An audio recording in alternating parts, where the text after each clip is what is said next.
La mole. Tout le monde sait ce qu'est une mole. Non? Alors expliquons brièvement cette notion. La mole est une unité de base du système international de mesure. Elle est apparue en 1971. Elle est principalement utilisée en physique et en chimie.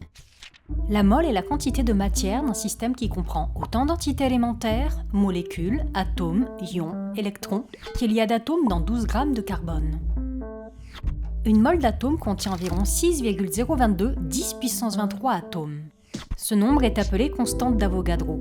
Son symbole est Na. Comment ça? Vous n'avez pas compris grand-chose? Alors formulons cette idée de manière plus compréhensible. La mole est une unité de comptage au même titre que la centaine, la vingtaine ou la douzaine, sauf que cette unité de comptage est immense, environ 600 000 milliards d'unités. De la même manière qu'il y a autant d'éléments dans une douzaine de pommes que dans une douzaine d'œufs, il y a le même nombre d'atomes dans une mole de carbone que dans une mole de plomb, soit 602 214 milliards d'atomes. C'est pour éviter l'utilisation de nombres à rallonge du genre 602 214 milliards qu'on a créé la mole. Par ailleurs, il est essentiel d'indiquer la nature des entités élémentaires. Une mole d'atomes, de molécules, d'ions, d'électrons, d'autres particules. Comme toutes les unités, les multiples de la mole sont décrits avec les préfixes du système international d'unités. Son sous-multiple le plus courant est la millimole, 10 puissance moins 3 mol.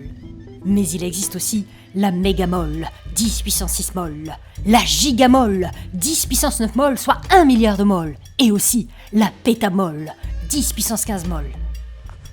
Enfin, pour donner un ordre de grandeur, une mole de seconde représenterait un peu plus de 4 millions de fois l'estimation de l'âge de la Terre, soit environ 19 fois 10 puissance 15 ans.